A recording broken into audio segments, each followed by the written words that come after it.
نحمده ونصلي على رسوله الكريم اما بعد رب اشرح لي صدري ويسر لي امري واحلل عقدة من لساني يفقهوا قولي اللهم تقبل منا صالح الاعمال وتجاوز عن سيئات اعمالنا۔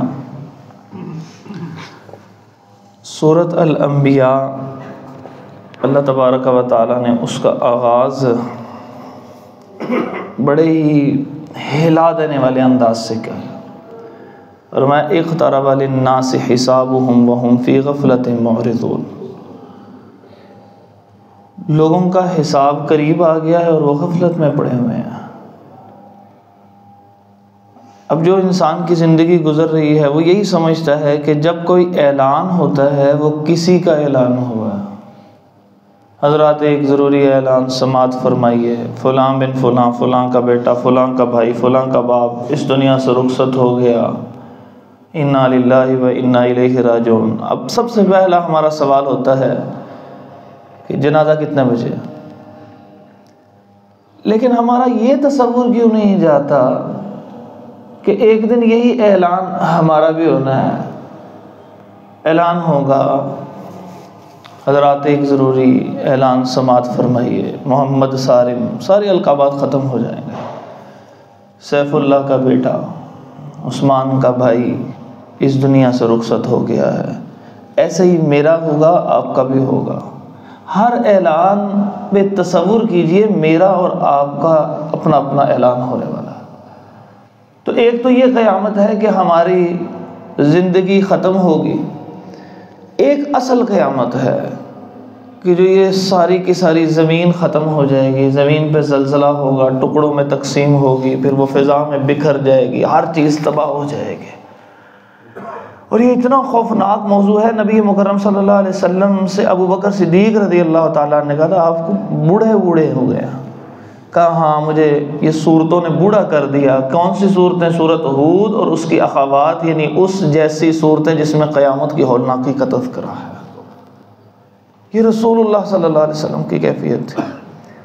تو اللہ تعالیٰ فرماتے ہیں لوگ غفلت کے اندر پڑے ہوئے ہیں اور پھر انکار کر رہے ہوتے ہیں آخرت کا۔ یہ آخرت کا دو طرح انکار ہوتا ہے، ایک ہے زبان سے انکار کرنا، جی میں نہیں مانتا آخرت کو، ایک ہے عمل سے انکار کرنا۔ جب اس کو عمل کی دعوت دی جائے تو وہ اس کو صرف دعا کا کہتا ہے جی باجی دعا کر دینا۔ دعا بھی کرتے ہیں، کبھی یہ بھی سوچا ہے کہ دکان پہ جانے کی بجائے کبھی کسی نے کہا جاؤ یار فیکٹری کھولا جا کے بھائی دعا کر دینا میں چل جاؤں گا۔ کبھی جاب پہ جانے کے لیے اس نے کہا نہیں نا، محنت کرتے ہیں نا، نتیجہ اللہ کے سپرد کرتے ہیں۔ ایسے ہی غفلت میں پڑے ہوئے ہیں، اس کو سوچنا ہے ہمیں ہر وقت۔ اللہ تبارک و تعالیٰ نے فرمایا کہ اقترب للناس حسابهم، لوگوں کا حساب قریب آ گیا۔ اس کا مطلب کب ہوگا؟ قیامت کے دن ہوگا، تو اس کا مطلب یہ قریب آ چکی ہے قیامت، بڑی بڑی علامتیں پوری ہو چکی ہیں۔ ٹھیک ہے، کچھ علامتیں ایسی ہیں جو خوفناک ہیں اور کچھ علامتیں ایسی ہیں جو نعمت والی علامتیں تھیں۔ نعمت والی سب سے بڑی علامت یہ ہے کہ محمد رسول اللہ صلی اللہ علیہ وسلم آئے ہیں، کیونکہ انبیاء کا سلسلہ آخر ہوگا تو اس کے بعد دنیا ختم ہوگی نا۔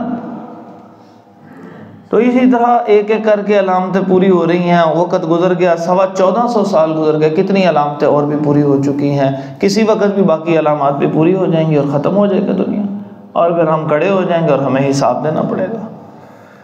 پھر اس کے بعد حضرت ابراہیم علیہ السلام کا ایک مکالمہ تذکرہ کیا گیا کہ انہوں نے اپنے والد صاحب کے ساتھ ایک گفتگو کی کہ انہوں نے جب وہ بت توڑ دیے تو لوگوں نے جب وہ واپس آئے اس علاقے سے جہاں ان کا میلہ ٹھیلا لگتا تھا، انہوں نے کہا وہ بت سارے کے سارے ٹوٹے ہوئے، کس نے توڑے ہیں؟ انہوں نے کہا ایک لڑکا ہے ابراہیم جس کا کہا جاتا ہے، لگتا ہے اسی نے توڑا کیونکہ وہی نہیں مانتا تھا۔ اب بلاؤ پیش کرو۔ جب ابراہیم علیہ السلام آ گئے، آپ نے توڑے ہیں؟ انہوں نے کہا جی ان سے پوچھ لیں، بڑے سے پوچھیں، کلہڑا اس کے پاس پڑا ہوا ہے، پوچھیں اس سے، مطلب آپ کو پتا وہ بولتا نہیں ہے؟ کہتے یہی تو میں کہہ رہا ہوں کہ جب وہ کوئی بولتا نہیں ہے، تمہاری بات سنتا نہیں ہے، جواب دیتا نہیں ہے، ہل جل سکتا نہیں ہے، تو یہ تمہارے نفع نقصان کا کہاں سے مالک ہو گیا؟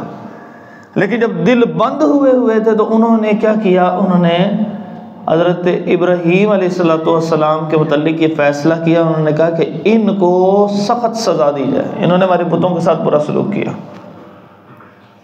کہا کیا سزا دیں؟ مشورے میں یہ بات طے پائی، انہوں نے کہا سخت ترین سزا یہ ہے زندہ جلا دو پکڑ کے، اب آپ نے یہ صرف جملہ نہیں سننا، آپ نے چشم تصور سے وہ سارا منظر دیکھنا ہے کہ کیسے آگ بھڑکا دی، کیسے ابراہیم علیہ السلام کو پکڑ کے لایا گیا، اور کیسے اس وقت ان کو آگ کے اندر گرایا جا رہا ہوگا، وہ کیفیت کیا ہوگی۔ اس لمحے نبی صلی اللہ علیہ وسلم نے فرمایا، ابراہیم علیہ السلام نے کہا حسبی اللہ و نعم الوکیل، مجھے اللہ کافی ہے، وہ بہترین کارساز ہے۔ جب یہ لفظ کہے جب انہوں نے ان کو آگ میں ڈال دیا، ادھر ابراہیم علیہ السلام یہ پکار رہے ہیں، تو اللہ تعالیٰ نے فرمایا یا نار کونی بردم وسلاما علی ابراہیم، اے آگ ٹھنڈی ہو جا ابراہیم علیہ السلام پر، سلامتی کے ساتھ ٹھنڈی ہونا، ٹھنڈ بھی نہ لگے جائے۔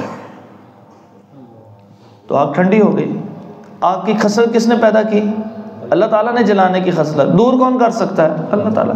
تو اس لیے فرمایا لا تبدیل لکلمات اللہ، لا مبدل لکلمات اللہ، اللہ کے فیصلے تبدیل نہیں ہوتے، اللہ کے فیصلے کو تبدیل کر نہیں سکتا۔ جو اللہ تبارک و تعالیٰ نے قوانین بنائے ہیں، اللہ ان قوانین کو جیسے چاہے تبدیل کرے، کوئی اس کو پوچھنے والا نہیں ہے، ساری چیزیں اس کے تابع ہیں، اللہ تبارک و تعالیٰ کسی چیز کے تابع نہیں ہے۔ اس کے بعد ایک داؤد علیہ السلام اور ایک سلیمان علیہ السلام کا فیصلہ تذکرہ کیا اللہ رب العزت نے۔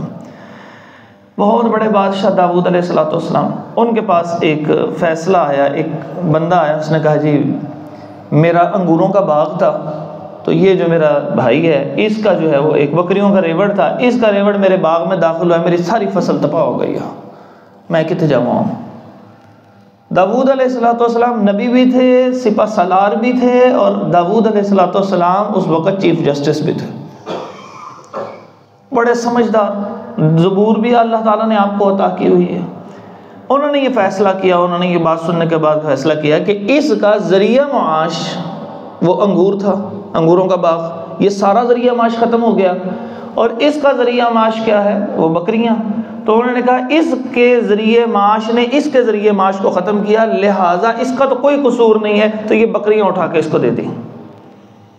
تو بات بنتی ہے، بالکل ٹھیک ہے، تو ذریعہ معاش ایک نے دوسرے کا تباہ کیا ہے تو اس کو اس کا ذریعہ معاش دے دیا، بات ختم ہو گئی۔ لیکن ساتھ ہی سلیمان علیہ السلام موجود تھے۔ اچھا یہ لفظ کو سمجھ لیں، جو صحابی ہے نا جنہوں نے وہ خندق کھودنے کا مشورہ دیا تھا، ان کا نام ہے سلمان فارسی رضی اللہ تعالیٰ، سلمان، اور یہ جو نبی ہیں وہ سلیمان ہیں، یہ دونوں الگ الگ۔ تو سلیمان علیہ السلام جو ان کے بیٹے بھی ہیں، عبداللہ بن مسعود رضی اللہ تعالیٰ عنہ کہتے ہیں کہ انہوں نے یہ نہیں کہا ابا جان نہیں لفظ بولا وہاں پہ، انہوں نے کہا کہ اللہ کے نبی اس کے علاوہ اگر آپ اجازت دیں تو میں بات کروں۔ اس کے بعد انہوں نے کہا جی کریں۔ انہوں نے کہا بات یہ ہے کہ اس طرح کرتے ہیں کہ ان کا یہ جو آپ نے بکریاں ساری اس کو دے دی ہیں نا، تو آپ یہ مستقل نہ دیجئے، کیونکہ ایک سال بعد اس کی وہ اسی طرح فصل پھر پک کے تیار ہو جائے گی، اس کا ذریعہ معاش سارا ختم ہو جائے گا۔ یہ بکریاں اس کو دے دیں اور یہ باغ جو ہے وہ اس کو دے دیں، اس کو کہیں محنت کرے، جس وقت یہ سارے کا سارا باغ تیار ہو جائے گا پھر اس کے بعد ادلی بدلی ہو جائے گی، پھر دوبارہ اپنے ذریعے کے اوپر چلے جائیں گے۔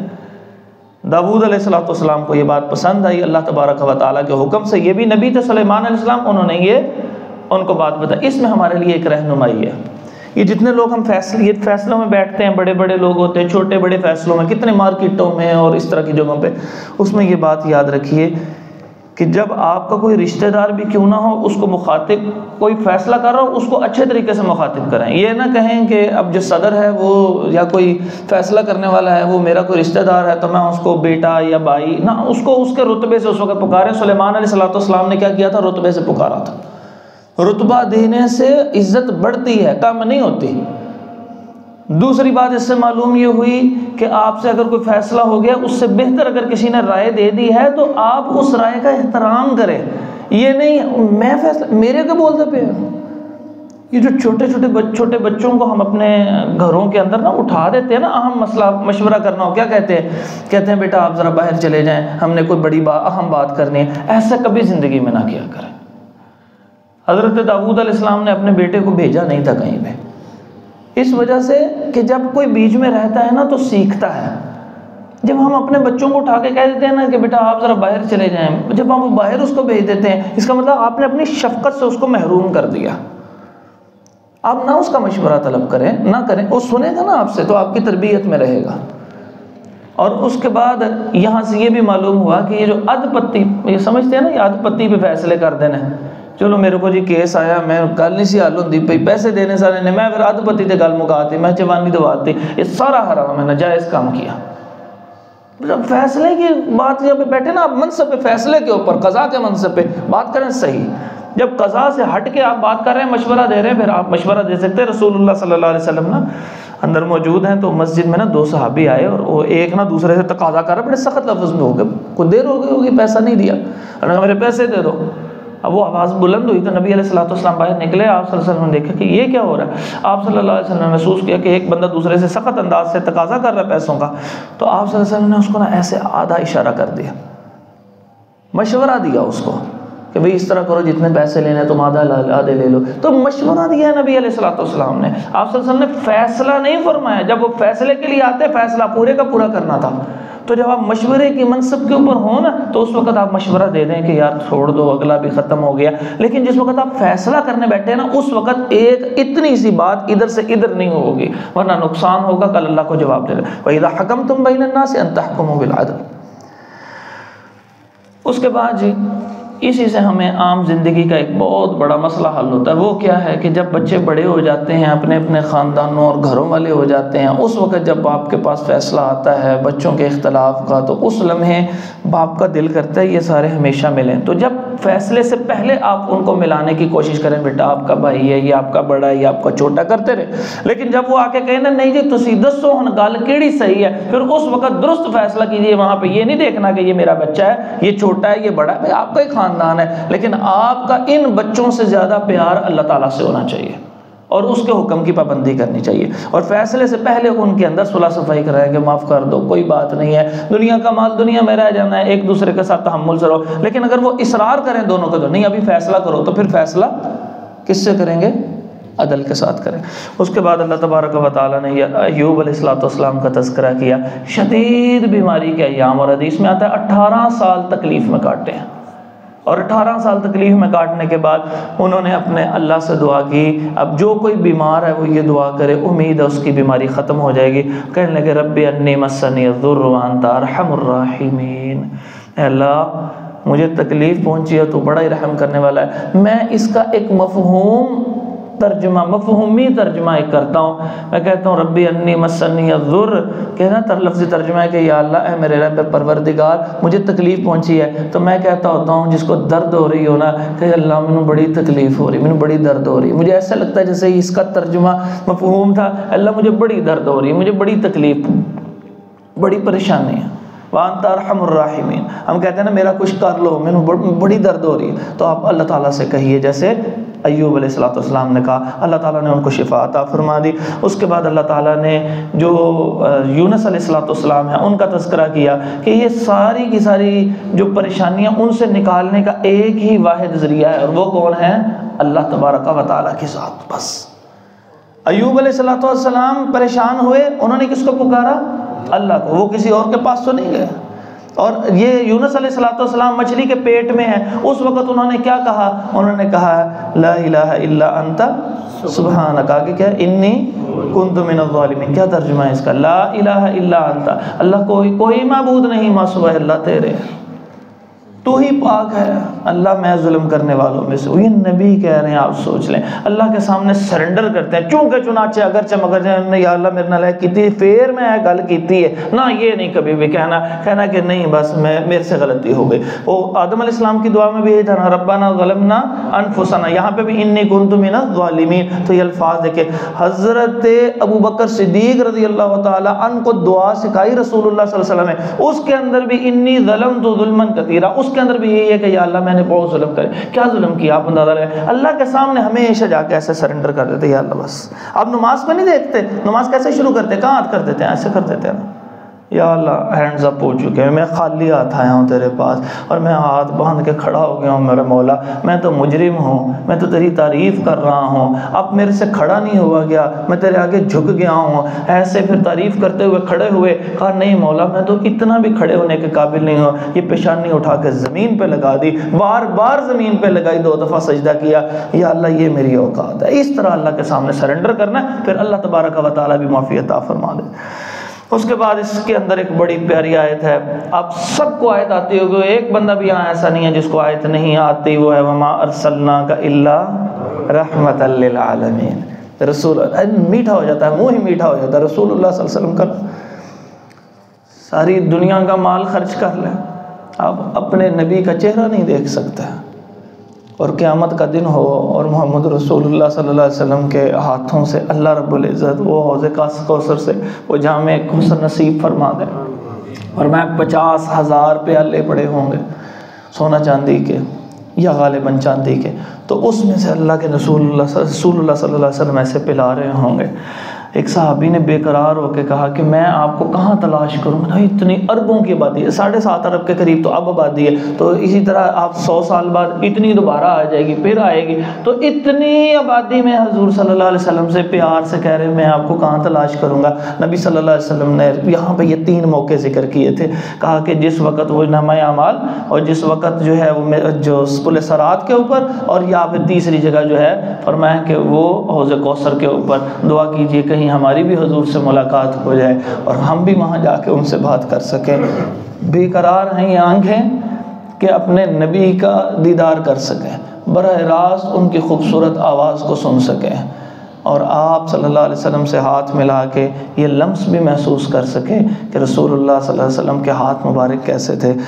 فرمایا کہ وما ارسلناک الا رحمۃ للعالمین, اور نہیں بھیجا ہم نے آپ کو محمد صلی اللہ علیہ وسلم مگر تمام جہانوں پہ رحمت کرتے ہوئے. اس کے بعد سورۃ الحج کے اندر بھی اللہ تعالیٰ نے بڑا سخت انداز میں فرمایا یا ایھا الناس اتقوا ربکم ان زلزلۃ الساعۃ شیء عظیم.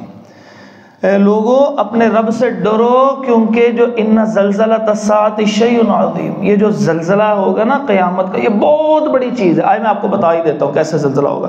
یہ دیکھیے, یہ ایسے زمین ہے اور یہ پھر آہستہ آہستہ درمیان سے ایسے ٹوٹے گی, پھر اس کے بعد جگہ جگہ سے ٹکڑے ہو جائیں گے, پھر اس کے بعد وہ ریت کی مانند ہو جائے گی. یہ ساری آیات احادیث میں سے نکال رہا ہوں. اس کے بعد یہ ایسے فضا میں اڑنی شروع ہوگی, اس کے جو پہاڑ ہوں گے وہ ایسے اٹھیں گے, اور پھر ہر چیز آپس میں ایسے ٹکرائے گی ہلنے کی وجہ سے. اور اس ٹکرانے اور اس زلزلے کو اللہ تعالیٰ فرما رہے ہیں ان زلزلۃ الساعۃ شیء عظیم, یہ بہت ہی بڑا ہے. تم انکار کیے بیٹھے ہو. پھر اللہ تعالیٰ نے بتایا کہ تم انکار جو کیے بیٹھے ہو کہ قیامت کوئی نہیں آئے گی, حساب کوئی نہیں دینا پڑے گا, تو کبھی تم نے غور کیا ہے حضرت انسان تم کیسے بنے تھے؟ تم تو وجود میں تھے ہی نہیں. ہم نے تمہیں ایک مٹی سے پیدا کیا, تمہارے اماں ابا کو, اس کے بعد بابا کو پیدا کیا, وہاں سے پھر حضرت حوا علیہ السلام ان کی پسلی سے, پھر اس کے بعد وہاں سے پوری دنیا کے اندر انسان پھیلائے, اور پھر جو نسل انسانی چلائی ہے, پھر وہ کیا تھی؟ ایک ترتیب بتائی, پانی 40 دن تک رکا رہا, وہ پانی کی شکل ہے. اس کے بعد وہ جمتا ہے, اس کے بعد وہ لوتھڑا بن جاتا ہے. تین کیفیات ہو گئی. اس کے بعد اس کے اندر روح پھونکی جاتی ہے. پھر اس کے بعد اللہ تبارک و تعالیٰ کسی کو زندہ باہر نکالتا ہے اور کسی کو وہیں پر ختم کر دیتا ہے. اور پھر فرمائیں یہ جو جس جگہ پہ تمہاری پرورش ہوئی ہے نا, یہ ابتدا ہوئی ہے, اللہ تعالیٰ رستہ آسان نہ کرتا تو تم وہیں پہ دم گھٹ کے مر جاتے. سورۃ عبسہ جا کے پڑھیے گا, من ای شیء خلقہ من نطفۃ خلقہ فقدر ثم السبیل یسر. پھر اللہ نے تیرا راستہ آسان کیا تو آیا, ورنہ تو ختم ہو جاتا. تو کیا چیز تھا؟ پھر جو آیا ہے, پھر تجھے زندگی دی ہے, پھر بڑھتا بڑھتا اتنا طاقتور ہوا ہے, کہتا ہے رب بھی کوئی نہیں ہے, اپنی تخلیق تجھے پتہ کوئی نہیں ہے. پھر فرمایا کہ کہیں بھاگ کے نہیں تو جا سکتا. پھر ہم کچھ ایسے لوگ ہیں کہ جن کو پہلے فوت کر لیتے ہیں, اور کچھ ایسے ہیں جن کو ہم ایسی نکمی عمر کے اندر لوٹا دیتے ہیں, لکی لا یعلم بعد علم شیئا. اس کو پتہ ہی نہیں ہوتا, کچھ بھی نہیں پتہ ہوتا, کھ نہیں. ابا جی پتہ جے کون آیا جے, اے تھوڑی دھی جے, ابا جی ایسے شکل دیکھتے ہیں, اماں جی شکل دیکھتے ہیں, پھر تھلے کر لیتے ہیں, انہوں کچھ پتہ نہیں ہے کون ہے. لکی لا یعلم بعد علم شیئا. کیسی سچی بات ہے اللہ تبارک و تعالیٰ نے انسان کی بتائی. یہ تیری اوقات ہے, کہتا جی قیامت نہیں آئے گی.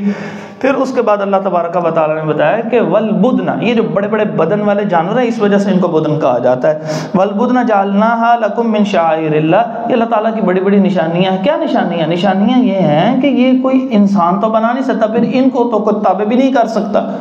اچھا میں نے ایک دفعہ غور و فکر کیا تو مجھے ایسے محسوس ہوا کہ جو چیز انسان فارمیٹ کرتا ہے نا، چیز نے جوڑ کے بناتا ہے، اول تو را مٹیریل انسان کے پاس ہے کوئی نہیں. یہ اگر پٹی بنی ہے نا تو اللہ تبارک و تعالیٰ نے کوئی چیز پیدا کی ہوئی تھی، جوڑ جاڑ کے تو اس شکل میں لے کے آئے. اچھا جب انسان کا ہاتھ کسی چیز پہ لگتا ہے اور کوئی چیز بنتی ہے تو وہ جامد ہو جاتی ہے. لکڑی ہے نا، جیسے ہی لکڑی کاٹ کے کوئی چیز بناتا ہے تو کبھی وہ چیز بڑی ہے، آپ نے کبھی دیکھا ہے کبھی لکڑی بڑی ہوئی ہے، دیکھا کہ یہ بڑھ گئی. اور انسان کیا ہوتا ہے، انسان بڑھ رہا ہے، چیزیں بڑھ رہی ہوتی ہیں. اللہ تبارک و تعالیٰ کی جو تخلیق ہوتی ہے اس میں ایسی زندگی اس نے پیدا کی ہوئی ہے کہ اس کا وجود بڑھتا رہتا ہے، اس کا وجود بڑھتا رہتا ہے. یہ اللہ تعالیٰ کی طاقت ہے، قوت ہے. پھر فرمایا کہ جس وقت تم اس کو اللہ کے راستے میں قربان کرتے ہو. اب یہاں پہ ایک قربانی کا مسئلہ بھی بیچ میں ہی آ گیا، احکام و مسائل بھی ساتھ چل رہے ہیں. اس میں ہم نے عام طور پر دیکھا ہے کہ جب اونٹ کو قربان کیا جاتا ہے نا تو بہت سارے قصائی مفتی صاحب ہی ہوتے ہیں، وہ بھی سارے کے سارے نا، تو وہ قربان کرتے وقت نا اس کو لٹا لیتے ہیں. دیکھیں آپ نے لٹاتے ہوئے بھی کئی لوگ لٹا لیتے ہیں اس کو، تو وہ لٹا کے اس کو ذبح کر رہا ہے. پھر اس کے بعد اس کے اوپر ایک تو یہ غلطی ہے، یہ ایسے نہیں کرنا. دوسری غلطی یہ ہے کہ اس کے اوپر پھر 7 تکبیریں الگ سے یعنی نہر کر دیا کھڑے کو. جب وہ نیچے گر گیا پھر اس کے بعد کہہ رہا جلدی اس سے پہلے کہ یعنی جان نکل جائے، جلدی چھری پھیر لو. بھائی چھری پھر گئی ہے، یہی چھری ہوتی ہے. یہ جو یہ ہوتا ہے یہ جگہ، یہ خالی جگہ یہاں سے، تو اس ہڈیوں کے 2 ہنس کی ہڈیوں کے درمیان اس جگہ کے اوپر بس وہ ڈبل چھری سی مار رہی ہے 2 دھاری، وہی اس کی نہر ہے. اسی میں اب بسم اللہ اکبر پڑھ کے مارنی ہے. اللہ کے سے چھریاں کوئی نہیں ہیں. یہ نبی علیہ السلام کا طریقہ نہیں ہے. قربانی ہم رسول اللہ صلی اللہ علیہ وسلم کے طریقے کے مطابق کر رہے ہو اور اپنے کام بیچ میں کرتے رہیں، ایسی بات درست نہیں ہے. تو ایک تو کھڑے کر کے، اور دوسرا کیا طریقہ ہے کہ اس کے اوپر الگ سے وہ 7 چھریاں نہیں. اور پھر جس نے کرنا ہو تو کہتے ہیں اس کا ہاتھ لگوا لو. بالکل یہ ساری کے ساری عجیب و غریب توہم پرستی اور غلط عقائد سارے مشہور ہو چکے ہیں. یہ چیزیں درست نہیں ہیں. اور آیت فَإِذَا وَجَبَتْ جُنُوبُهَا، جب وہ اپنے پہلوؤں پہ گر جاتا ہے، پہلے ہی آپ نے لٹا کے ذبح کر رہے ہیں تو وہ اپنے پہلوؤں پہ کیا گرے گا؟ اس کا مطلب وہ کھڑا ہوا نہر کیا ہوا ہے. یہ قرآن کی آیت سے ثابت ہو رہا ہے کہ نہر کھڑے کر کے کیا. رسول اللہ صلی اللہ علیہ وسلم نے بھی جو 63 اونٹوں کو ایک وقت کے اندر نہر کیا تھا اور بقایا 37 کو سیدنا علی رضی اللہ تعالیٰ نے نہر کیا تھا، سارے کے سارے کھڑے تھے. تو وہی طریقہ درست ہے، بٹھا کے کرنا درست نہیں ہے. اس کے بعد فرمایا کہ لوگوں تم جتنے بھی اعمال کر لوگے نا، بچے گا وہی جس میں اخلاص ہوگا. لَن يَنَالَ اللَّهَ لُحُومُهَا وَلَا دِمَاؤُهَا وَلَكِنْ يَنَالُهُ التَّقْوَى مِنكُمْ. اللہ کو نہ تو گوشت پہنچتا ہے اور نہ ہی اس کا خون پہنچتا ہے. اللہ تعالیٰ کو کیا پہنچتا ہے؟ وَلَكِنْ يَنَالُهُ التَّقْوَى مِنكُمْ. اللہ تعالیٰ کو تمہاری پرہیزگاری پہنچتی ہے. تو اس لیے اب یہاں پہ بچوں کو دے دیا، وہ لے کے پھر رہے ہیں. ان میں اگر شوق پیدا کرنے کے لیے کر رہے ہیں یا آپ کی نیت ہے، اللہ تعالیٰ نے نیت کے اوپر فیصلہ کرنا ہے. لیکن عام طور پہ کیا ہوتا ہے، وہ اسی وقت اس کی مووی بنا. بھائی کیا ضرورت ہے، قربانی ہو رہی ہے کہ مووی بنا رہے ہیں؟ کیا ضرورت ہے؟ وہ اونٹ کے ساتھ سیلفیاں لے رہے ہیں، جانوروں کے ساتھ سیلفیاں لے رہے ہیں، کیا کرنا ہے؟ اچھا پھر کہتے ہیں یہ یادگار ہوگی. کتنی کوئی یادگار ہے؟ یہ کچھ عرصے بعد گزرتا ہے، مہینے 2 مہینے گزرتے ہیں، گیلری ایسے کرتے ہیں، اچھا کوئی اور چیز ڈاؤن لوڈ کرنی ہے ساری ڈیلیٹ کر دیتے ہیں، انہوں کو فائدہ نہ کچھ ہو. اور یہ جو تصویر ہے آپ کو پتہ ہے ایک طویل عرصہ تک علماء بھی متردد رہے ہیں کہ اس کو کھچوانا ہے کہ نہیں کھچوانا، یہ کرنا ہے کہ نہیں کرنا. کیوں؟ ایک چیز کا چونکہ حساب ہونا ہے. پھر اس کے بعد علماء نے یہ اکثر علماء نے یہ فیصلہ کیا کہ اس کو تبلیغ کے مقاصد کے لیے استعمال کیا جائے، نہ کہ یہ بچوں کے ساتھ اور نہ کہ ان چیزوں کے ساتھ سیلفیاں لے کے استعمال کیا جائے. اور اگر یہ سیلفیاں لینی ہیں تو اس کے اندر دکھلاوے کا عنصر شامل نہیں ہوتا. آپ کو پتہ ہے یہ اس میں بتانے والی کون سی بات ہے؟ دوسرا جانور لے کے آتا ہے، اس سے پوچھ رہے ہوتے ہیں، چھوٹا بکرا لے آیا نا تو قد کاٹ میں، تو اس کو پوچھ رہے ہیں بکری کتنے دی لے کے آیا ہو. یعنی ایسے جملے بول رہے ہیں. فرمایا لن ینال اللہ لحومها ولا دماؤها ولکن ینالہ التقوی منکم. تمہارا تقوی پہنچ رہا ہے، کیا کر رہے ہو؟ کیوں تکلیف پہنچا رہے ہو کسی شخص کو؟ پتہ نہیں اس بندے کے پاس اتنا پیسہ تھا، اس نے وہی اللہ کے راستے میں خرچ کرتے ہوئے یہ کام کر دیا، تو ہو سکتا ہے اللہ کے ہاں وہ زیادہ تمہارے میرے سے مقبول ہو جائے. تو اس وجہ سے اس کو کوئی نہیں کہنا نہیں چاہیے. اللہ تعالیٰ سب کی قربانیوں کو قبول فرمائے. پھر کہا تم یہ تو معبود جھوٹے بنائے ہوئے ہیں نا. اب ایک مثال اللہ تعالیٰ نے بڑی سادہ مثالیں دے کے بات سمجھائی ہے.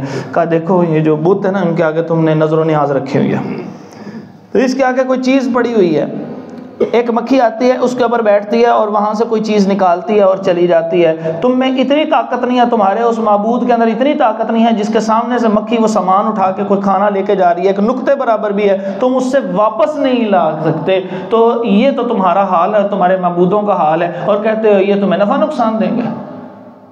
تو اللہ تعالیٰ نے اس کو سمجھایا ہے، اس کو مکی کی مثال کے ذریعے سمجھایا ہے۔ اس کے بعد سورۃ المومنون ہے، اس کے اندر اللہ تعالیٰ نے کامیاب لوگوں کی نشانیاں بیان کی ہیں۔ اس کے اندر فرمایا یہ نماز پڑھنے والے ہوتے ہیں، یہ خشوع و خضوع کرنے والے ہوتے ہیں، اپنی شرمگاہوں کی حفاظت کرنے والے ہوتے ہیں، اور اسی طرح زکوٰۃ دینے والے ہوتے ہیں، اور والذین هم لاماناتهم وعہدهم راعون، جو زبان کرتے ہیں اس کو پورا کرتے ہیں۔ کہتے ہیں نا میں اگلے ہفتے پیمنٹ دے دوں گا، تو جب وہ آتا ہے تو اس کو پھر سناتے ہیں، اس کو پوری اکنامکس پڑھاتے ہیں، کہتے ہیں جی حالات بڑے خراب ہو گئے۔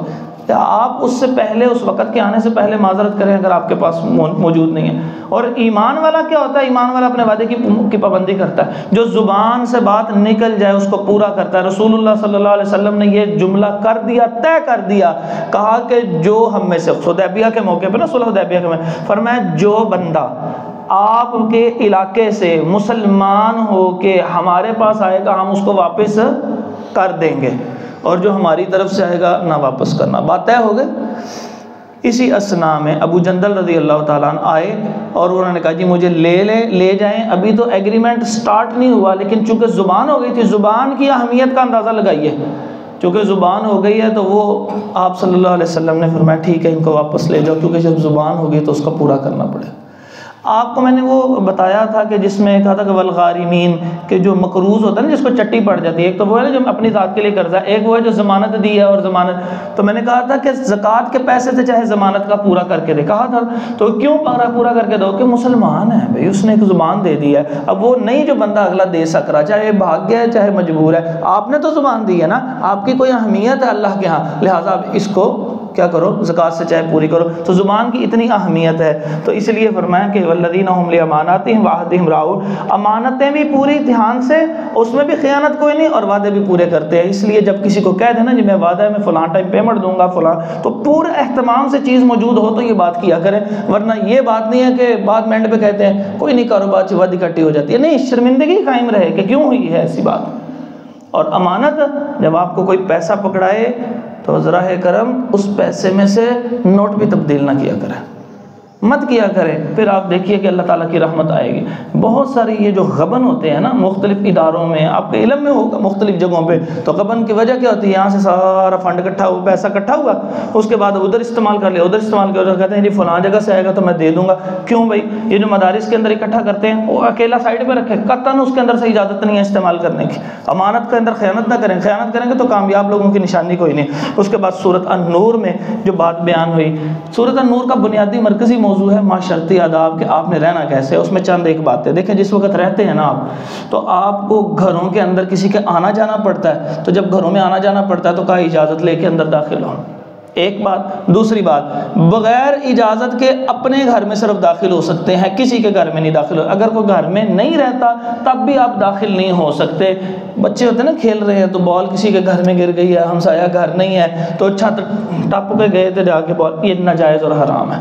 کوئی بھی بندہ کسی کے گھر میں داخل نہیں ہو سکتا۔ یہ قرآن مجید کی سورۃ النور 24 نمبر سورت ہے، اور اس کی آیت نمبر جو ہے وہ غالباً 26، 27، 28 میں سے نکال کے دیکھ لیجئے، ان کے اندر یہ آیات کے اندر موجود ہے بات۔ اس کے بعد اس کو کہا کہ آپ کسی کے گھر میں بھی نہیں داخل ہو سکتے، لیکن کچھ ایسے رشتہ دار ہوتے ہیں کہ جو آپ کے بڑے قریبی ہوتے ہیں، خالہ، بہت قریبی دوست، ماموں، چاچا، تایا، یہ جو بہت قریبی لوگ ہیں نا، جب آپ ان کے گھر کے اندر جائیں گے نا تو تکلفات سے آزاد ہو جائیں۔ زندگی تکلفات سے نہیں گزرتی۔ آپ وہاں پہ کوئی بھی چیز پڑی ہوئی ہے آپ کھا سکتے ہیں، آپ کو کوئی گناہ نہیں ہے، سوائے اس کے کہ وہ بندہ خود ناپسند کر رہا ہو اس بات کو، تو عموماً کوئی ناپسند نہیں کرتا۔